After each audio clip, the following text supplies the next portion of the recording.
Hello and welcome to Stripping the Dipping. You're joined by your usual co-host, Denzel Clarkson, aka AMG Denz.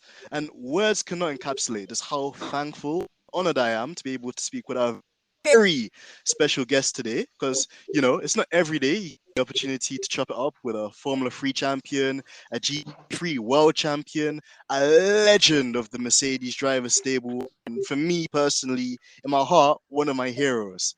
So it is the special song, Raffaele Marciello.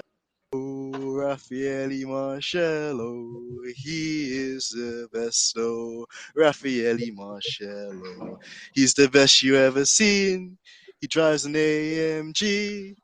He is the king of the GT. Lelo, it's so awesome to have you here with us today on this episode. How are you feeling after such a dominant weekend? Hi everyone. Yeah, I'm happy. The season started quite well for me, except in Daytona. But yeah, it's going quite well in the GT World Challenge Championship, also ADAC. So it's quite early in the season, but for sure I cannot complain. We're so happy to touched on many motorsport disciplines that you compete in as well. The ADAC with the 24 hours of the Nürburgring and that series, and obviously the GT World.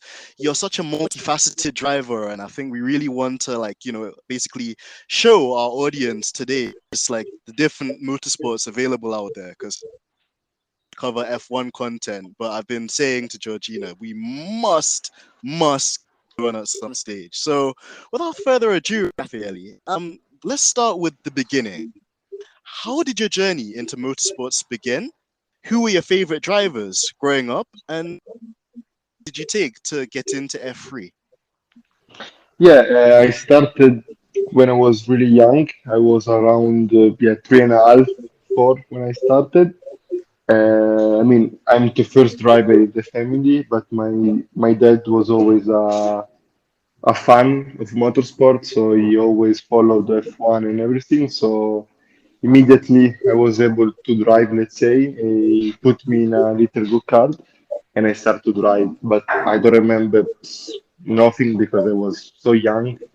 So my first memory of karting is when I'm like 7, 8 when you start to win and then you start to realize that is what you want to do. And yeah, let's say my career there was pretty linear. I did karting until I was 14, and I was doing all the European and World Championship in karting. It was always me, Sainz, Kivat, and De Vries were the fourth driver. We were always winning races between us. Then I was lucky enough to enter the program of the Fred Driver Academy in 2010, and thanks to them, yeah, I start my Formula career, let's say, with my first year in Formula Abarth. Then straight I went to Formula 3 Italia, and then I did Formula 3, yeah, Euro Series the first year, and then became FIA in the second year when I won the championship. And I, my it's difficult to say a favorite driver, but yeah, I always liked quite a lot Kubica. Like Robert for me was one of the best for sure. Like also Fernando Alonso for me is really good. yeah, I really agree with you. Robert Kubica had like so much potential, and I remember growing up back in that day and time as well when he was at BMW Sauber, and everyone was Yeah, saying this guy is going to be like the next big thing, And obviously, as well, you mentioned driving pretty much in the same time, same era as Sainz and Kvyat, which were part of the Red Bull Driver Academy. Also, you had Nick De Vries, which is part of the Mercedes program. But for you, Raffaele, you were part of the Ferrari F1 Junior Academy, which is crazy.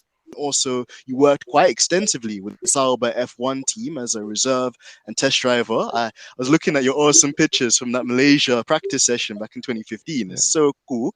Could you give us some insight of just what it was like to be part of that academy at that period of time? yeah. It was nice when I was like, it was the real academy in the beginning. Now Ferrari Driver Academy is not like the past. Now, like if you pay, you can be part of it. In the past, was always like if you deserve, then like we help you. I mean, it was great. I was doing a lot of simulator for Ferrari, like some mental coaching, physical. I mean, I was living in Maranello, so I mean, I was part of the team. Then yeah, when I became tour driver Sauber, I mean, it was great, but was nothing special because Sauber is a really small team. So you know when you start to do a meeting or like it's always the same at one point. So I mean, it's nice the first time, but then everything is the same. They never bring update in the car, so there is not so much to learn. It was better when I was like following all the Ferrari program and Ferrari meeting. That was more interesting because every meeting was different. They were like bringing update to the car, so that was much better. Yeah. Okay. Careful to learn that as well, and just how the different scale of teams maybe have different programs and philosophies, and the kind of work life maybe at Ferrari, which is a championship team, from Sauber, which with all due respect to them, they're more midfield, more entry level. I could definitely see like the comparison between the two. And just the last bit on your early kind of part of your career, Raffaele. You also raced in GP2 or F2 as it's known now for 3 years. Yeah. What were some of the hardest challenges you faced in those years? Because it's a very tough and competitive series, and yeah, you see a lot of drivers. Even if they don't do Formula One, they move on from the category, but it's just very hard. So, how did you overcome some of the challenges you faced in those years?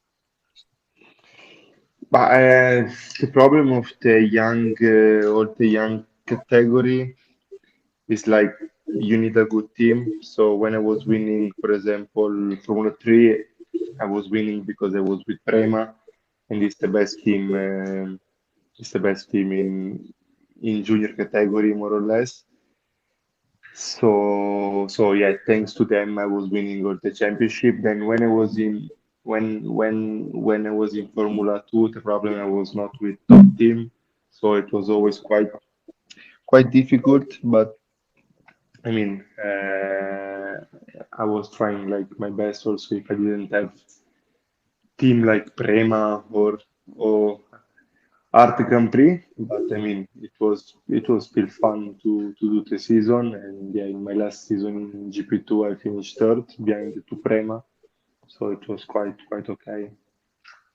That's really impressive because again, I think people underestimate like how even though I guess the cars are this it's a spec series, so the engines are the same, chassis are the same. Still, there is a noticeable difference between the actual teams because you've got like the ones you've mentioned, Prima, AT, Carlin as well as a big one, and then the others as well. And just there's no kind of irony, I guess, that you always see the guys that win, like in Prima. So you've got like the likes of Leclerc, Mick Schumacher.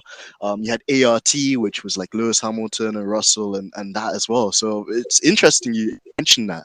And then to get into the next segment, Raffaele, I wanted to talk about driving the GT cars. So Yeah. I'm going to do a brief introduction to listeners because a lot of them are completely new to like GT3s.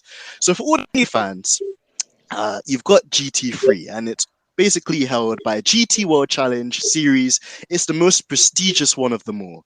And with GT racing, it's highly competitive motorsport, which huge manufacturers like Mercedes, Audi, Porsche, Ferrari, Lamborghini, McLaren, BMW, you name it. They all compete with works teams, but also customer teams, basically stewarded by like a governing body called the SRO, and each team has two, sometimes even three drivers who race every weekend around the fastest circuits in the world. So there's a sprint series, and that has two qualifyings and then two 60-minute sprint races. And what makes it so fun and so exciting to watch, and I really implore to go and check it out, is there's a mandatory pit stop for fuel and for tires, and there's also a driver swap where basically the teammates swap seats. So it's extremely thrilling to watch, and probably thing that makes it so close and unpredictable at times is that each car, the Mercedes, the Audis, they have their own strengths and weaknesses with a custom BOP, which balance of performance. So they will put ballast on maybe one car or one track, or maybe they'll put certain on another car. And the aim of this is to make the racing as close as possible in a very organic manner. So we've also got under the same brand of the GT world, the endurance series. And again, I implore people to go and check it out because you get specialized races as well, like the 24 hours of Spa, which again got a Rouge, Pouan, all of these corners, and it's such a technical circuit. And then you got these legends, these heroes like mines, Raffaele, that race around those circuits for 24 hours, and it's so exhilarating to watch, and it's real test drivers and teams' talent, their concentration, and the strategy. That's been my little introduction into the GT3 world, and this that amazing. But Lelo, I wanted to ask you some questions just in relation to that too. So my first one really, and I know it's like a really obvious question, but how would you compare your driving approach, like to open wheel, like single seater F2, to obviously like a more conventional GT3 car in the GT World Series? More or less, I didn't change my approach so much. I mean, a 10 is a car with four wheel, like a Formula. I mean, you have more downforce for sure. The car is heavier. At a one point, you push like always. So you need to adapt a bit with ABS and traction control. But for me, it was not like a big change. I mean, you have a roof in your head that in Formula didn't have, but more or less, more or less is not so different. I mean, you need to adapt braking for me especially because with the weight, the braking are a bit longer. But I mean, I'm pushing like I was pushing in Formula, so for me it was not like a big jump, let's say. Yes. Okay, well, it's nice to know that a lot of the skills and the way that you're driving, it was transferable to the kind of like single seater GT3 cars as well. And the next question, Raffaele, is what was the story behind you getting like the work drive at the main Mercedes AMG team? Because with Mercedes, you've obviously got ACA ASP team, and they're like the works team. Obviously, you have others like Sky Tempesta that have AMG, but your team is like the big dog team. So I'm gonna big you guys, Akidas AMG team. How did you get the drive there? Because I mean, at one stage you were at the Ferrari program, and now you're like a full, like respected, like senior member of the Mercedes like GT team. Yeah, I mean, I was in Ferrari, and at one point I realized I didn't have any chance to go to Formula One for many reasons. So, I mean, at one point I was tired to pay like to racing. So like I didn't have many other option, or like was just stop racing or try to find a place where I was able to be a professional driver and be paid, let's say. And I knew Mercedes people from my Formula 3 time because I had a Mercedes engine, and we start to speak. And I mean, at that time, Akka was not like a big team, let's say, and also GT3 was not so big back in the days, was not like so popular as now, let's say. Maybe some driver even didn't like GT because I don't know, they didn't like the car or whatever. But I believed in the GT program. So I said like yes, why not? So we did a contract, and then I started to be a GT driver with Akka. I call this now, and yeah, with the team since 17 now. So we grow. I mean, together. I have the same engineer since 17 mechanics, so we know each other really well. They know what I want. So at one point, like this is much better. I also bring my engineer to ADAC. Also, if he's another team, he's always the same engineer, so more or less it's the same car. so you always keep the same car, the same people around you. So then for sure, like this is much better. Interesting. And like you mentioned, the consistency of having the same mechanics and engineers around you in both of those different like series, as you mentioned, it helps. And I like as well that you mentioned that you were with Akko, which maybe wasn't a big team when it first began its entry into GT racing, but now, Raffaele, you guys are like the legends. You guys are those guys. Like I just see you guys, and I'm just like, yes, that's my team, and you guys become, I almost think, as big as the sport in a sense. It's amazing to see how organically that partnership has grown over the years. And obviously, you've Yeah. got your mechanics, which you've had from your earlier career, which you still now. And it's such a key thing that I think people underlook. So, a really great response there, too. Now, the next thing I wanted to ask you was how do you train and prepare yourself for the longer endurance races? So you refer to ADAC there, and that's where you would do the 24 hours of Nürburgring, but then also we've got the 24 hours of Spa coming fairly soon. How do you physically and mentally prepare yourself for those long stints and just the strategy and fatigue that comes with those longer races? I didn't have so much time to train because I'm always racing, let's say. So Mhm. my training is racing, spending time on track. When I have some free time, I like to bike, to cycling. So Mhm. let's say my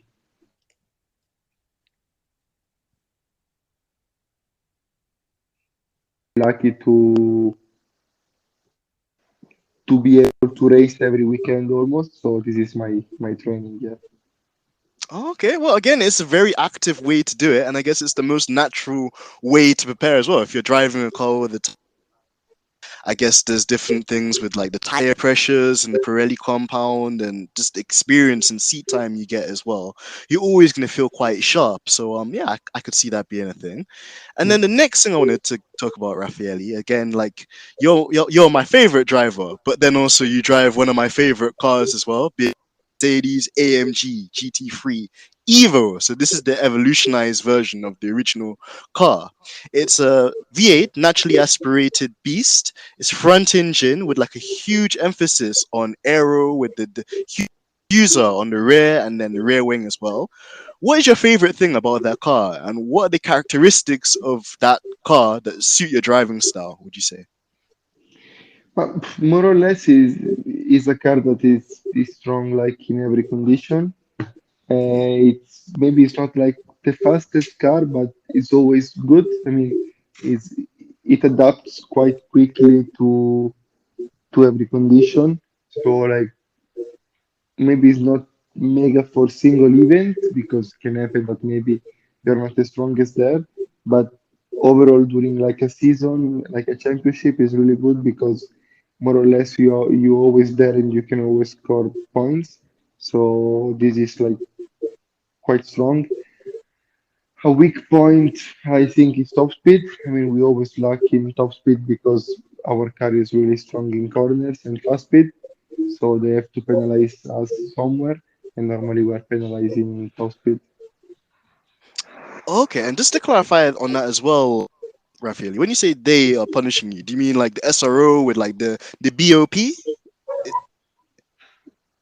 Yeah, yeah, BOP, yeah, for sure. with the Yeah, BOP? Oh, see, that yeah, makes sense because, like I mentioned earlier to the listeners as well, with the BOP, it's like each car has its own kind of tweaks. So, like, and it's not even uncommon. I think even with the GTE in Le Mans class, they do that too. Because if you were, I guess, to let the manufacturers do whatever they want, you'd always get the losers or the losing team saying this is not fair. We want it to be more balanced and so forth. So, for the sake of the racing, they things like this. Like you mentioned, like the Mercedes is a really strong package overall, but maybe it's the top speed where it lacks maybe in comparison to the other cars. So yeah, interesting to note. And also, you share a car 89 with your teammate Timur yeah. Boguslavski. Huge shout out to Timur as well, great guy.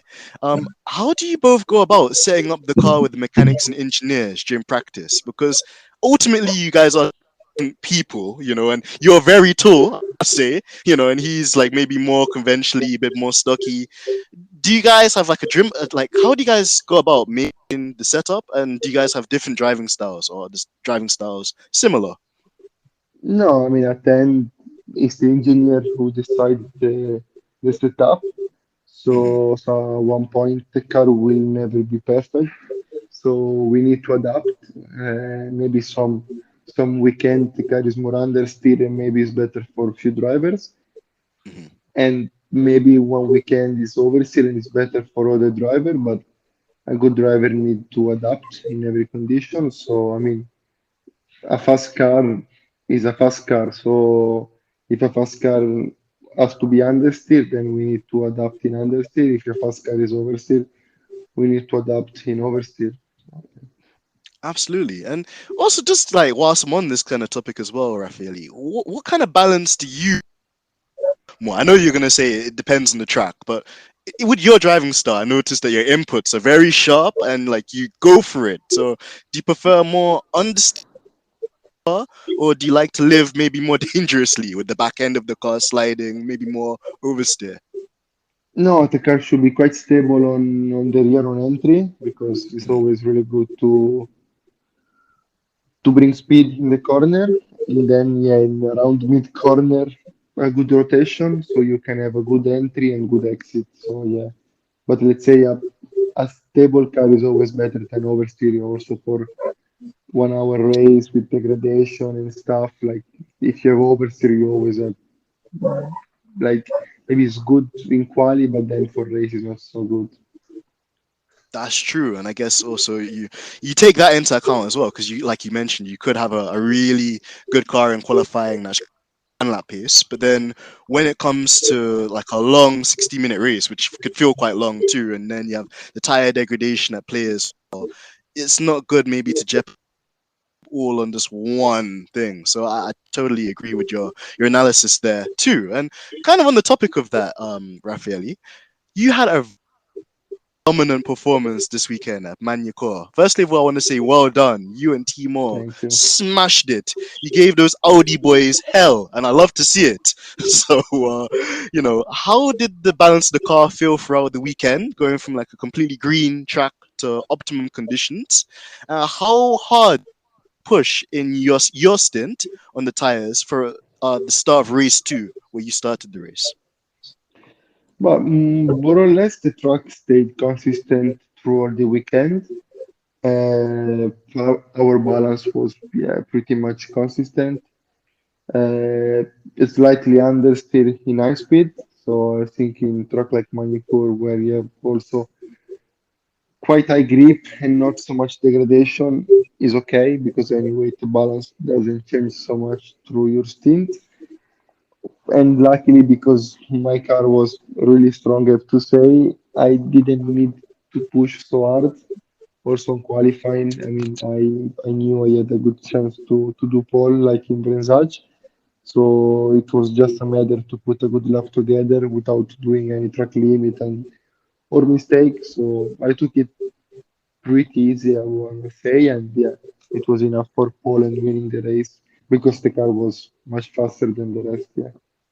Ah, well, I mean, and I was really mesmerized as well, Raffaele. Like, I do a bit of sim racing, which I'm gonna get onto shortly, and I was like, wow, like I need to take this guy's lines and try and apply them in a Assetto Corsa, and then I'll be winning more races. So, absolutely, you're an inspiration to us all. And actually, another funny observation I made, Raffaele, I wanted to ask you this is, I noticed with the AMG Evo, the engine map is always in map free, and Yeah. it always seems that the ABS numbers are like high, like maybe the ABS at 7 and maybe the traction control at 10. And me, discussion, like with the numbers, Raffaele, like for the traction control and ABS, is it the higher the number, the more electronic support you're getting from those systems? Or is it the opposite? Is it the higher the number, less traction control and ABS? High is the number and less is the intervention. I know in Assetto Corsa it's the opposite, but it's wrong. Normally, like higher you go, less intervention you have. And about the map, I mean, in GT World Challenge, we have only, even if it's map 3, the quickest, is only one map. Even if I Mhm. put map 1, that doesn't change anything. It's only for IMSA that if you go lower in maps, you have less fuel consumption and you can play a bit on strategy and stuff. But in GT World Challenge, we have only one map. Wow. Okay.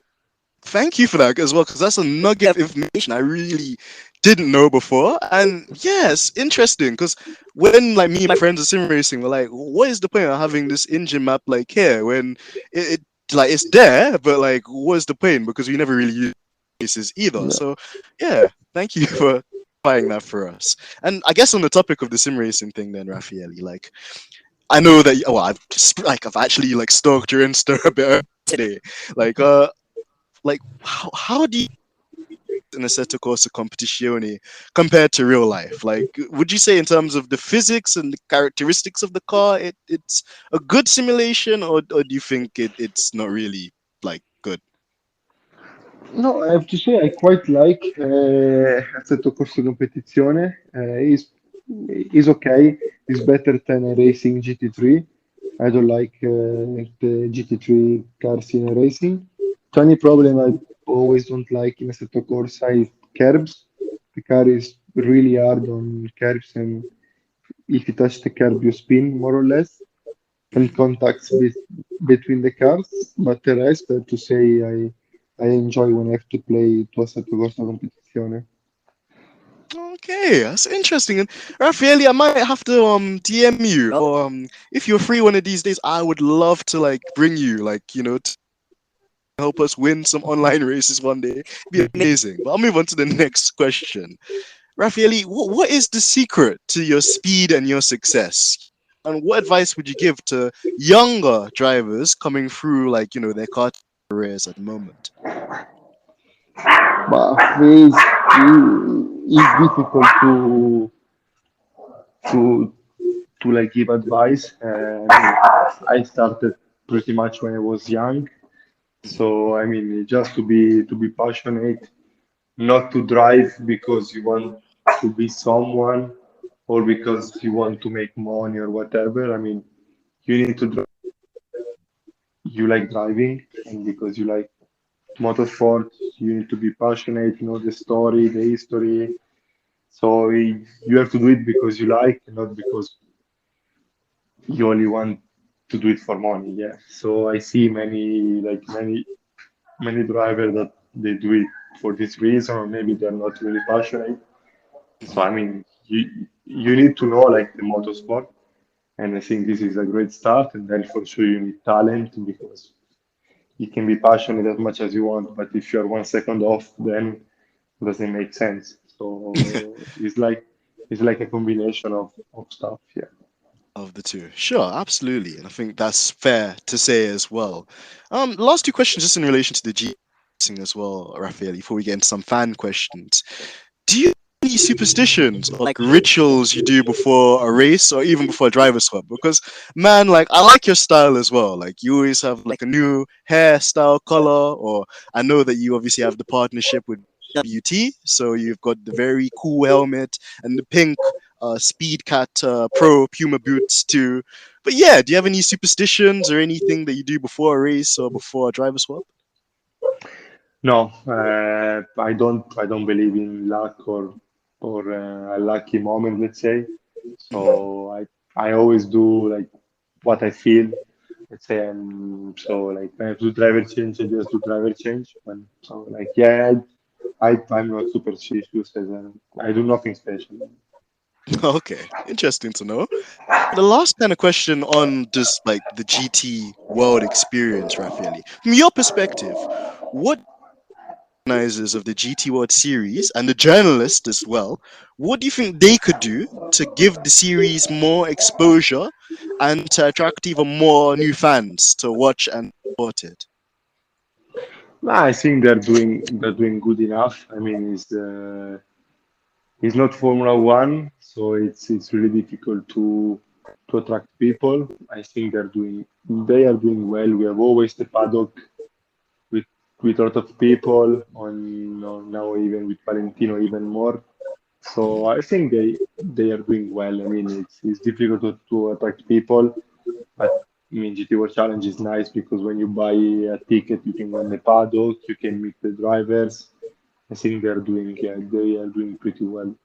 That's super cool. And yeah, maybe a question will approach you on kind of like off air, but it'd be super cool, Raffaele. I've never actually been to a race before in my entire life. I've always just been like a TV watcher, but super passionate. Like, you know, maybe would there be the opportunity if like we just as a podcast could follow the Akidis SP team at some stage, maybe like a stage to follow you, to support you and Timor and Marco and Jules Gunon maybe one time to see kind of like what it's like behind the scenes. It's a team decision, like not mine. So I don't Sure. know. Okay. Well, I mean, again, maybe we could, maybe you could work your kind of stardom with them, and they might be able to do something. But that's super cool, and I think it's nice that you've mentioned just for even the normal fans, it's so accessible for them, and they can come and check out the cars, like from the paddock, and meet the drivers and stuff. And I've seen you with lots of selfies with the fans too, and it's really nice, because there are some drivers like they don't like doing social media, they don't like the fans that's there to race. And yeah, from my opinion, it's always nicer when the driver you follow and you support, they show that same love and passion back to the fans as well. So super happy to support you. So Yeah, Rafi, thank you. let's get into some of the fan questions. Yeah, The first controversial one, we know that you have Italian connection, so yeah, pineapple on pizza, yes or no?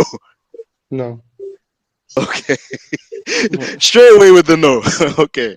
no, Uh, yeah. if you could race in any other series of your choice, Raffaele, what would it be? Uh, you hear me? Sorry, Yeah, no, we okay, lost yeah, connection to you yeah, there, yeah, Raffaele. yeah. Oh, yes, yeah. If I can race any other series, I would like to do Paris Dakar. Okay, so like Yeah. the rally driving, right? Yes, The yes. Dakar. Oh, man, why that one? That's so different to what you do. But like, I mean, I'm a fan of motorsport, so I mean, I would like to do everything. Also, like super track stadium. I mean, I did Rally of Monza a few years ago. So I mean, Paris Dakar is just an iconic race and like just a like adventure to do it. Yeah. Hey, okay, interesting. So one for us to note. Okay, next question that was asked by the fans. Who would your dream teammate be? So we love you, Timo. If you're listening, we do love you. But Rafi, we're gonna put it in a hard one for you. Who would your dream teammate? If you could pick any teammate or any driver, driving now or in the past, to be your teammate. Or Fernando Alonso or Kubica. Yeah, for sure. Okay. And you mentioned them earlier as well, and again, highly respected drivers, super quick. So definitely. Okay, next question. What color dyeing your hair next? Is what one of our fans asked. No, next time nothing because now is in 3 months I'm coloring my hair, so I will take few months of break, and after, yeah, I don't know, but for sure I will do something again, yeah, one day. Okay, we'll be keeping an eye on you for that one. Okay, I can combine this one into like one. What is your favorite racetrack and least favorite racetrack? But favorite, I always say I have three. Let's say it's Macau, Nordschleife, and Bathurst. The least favorite one, it's difficult to say. Uh, Maybe Poricard is nothing special, but it's not that when I go there I don't like. I mean, it's just not fun to drive. Let's say, yeah, let's say Poricard. Okay, that's an interesting one, and I think as well, like a lot of people well, Rafi, because like it's known for almost being like a testing circuit for tires and stuff, and there's not really like a lot of variety of corners, and then you have that really long straight as well. You could probably sleep on the straight before you Yeah, then turn into that yeah. right hander. So I get you on that one. This one's a cool one. Uh, Rafi, if you had to live with one car for the rest of your life, what car would you choose? SLS Black Series. Ooh, that's a nice car. Yeah, Yeah. yeah. I mean, there I'm are glad. many. I mean, there are many. Like also, I don't know, Ferrari 28 GTO, F40. I mean, there are many nice cars. But I think yeah, the Black Series SLS. Yeah. Yeah, you're wrong with the Black Series Yeah. SLS again with the Yeah. going doors and naturally aspirated V8. Oof, I love them as well. It's a good shout there. And funnily enough, that is like the SLS is like the father to the car you drive now, being like the AMG GT3. Yeah. So yeah, it's funny you should mention that. Okay. Do you prefer Raffaele or Lello? No, Lello. Like Lello. almost no one called me Raffaele. Yeah. That's what this Yeah, just AMG you. then. Yeah. Okay, that's my claim to fame now. Okay. Staying in or partying out? Staying in. Oh, okay. You're an introvert. You stay in more. I'm never at home, so when I'm at home, I like to stay at home rather to go out and park. Then, if I have time during maybe I don't know, about 2 weeks break, I can I also go party. But normally I don't have so much time, so I prefer to stay home. Sure. Okay. Next one is like not even like motorsport related at all. $5 million or five loyal friends. $5 million. Okay, you didn't pick a loyalty. Okay, I see. And with the $5 million, what would you spend it on? Or what would be the first purchase? Mm, but nothing special. Just with 5 million, you can have a good life, and then you cannot spend 5 million in one shot, but you can have a good life and yeah, enjoy your life. Absolutely. No, that's true. And I like the logic behind that one too. Last question. This is from our boss, Georgina Donna. If we invited you again, or should I say, when we invite you again, Raffaele, like, or would you come back to our podcast again? Yeah, why not? For sure. Uh, Yay! You heard it here first. Raffaele or Lelo, he loves our podcast. So he's coming back, and I'm so happy to hear that as well. So I'll wrap it up now. So, Lelo, Raffaele, thank you so I much thank for your you. time today. I thank you. Honestly, like it's such a dream come true for like me to be able to with you because I always watch you on TV. As I mentioned earlier, you're in all of my simulators. So I'm like, this guy, he's the legend. He's just there, And then finally to have like the voice of the guy, and to be able to interact with you and your time, it means so. And I implore all of our listeners, please, make sure you go and basically support Raffaele. Make sure you go and support Akedis. Um, Mercedes GT3 team as well. They're amazing. And they're one of the top teams. They're leading the championship right now. So, never a better time to support them. And even, when things don't go 100%, still, they're such a humble team and they work very hard. The mechanics, the engineers, the personnel, the media working there, they're really lovely. So, we're going to leave the Instagram and your website and all your Thank social you. media links, Lelo, so all of our fans can connect and follow and support you. But I'd just like to leave the fans. Just are there any last words you want to say to your adoring fans? And are you looking forward to Zandvoort in a few weeks' time? And are you doing anything even between now and the Zandvoort race for GT World? Yeah, there is this weekend I have ADAC in Red Bull Ring. Then there is 24-hour Nürburgring. Then Poricard. Then I have 1 week free and then Zandvoort. So there is many races in between. There is not so much break, but I mean it's what I choose to do, so I'm happy to do, yeah. Of course, and we share your passion as well.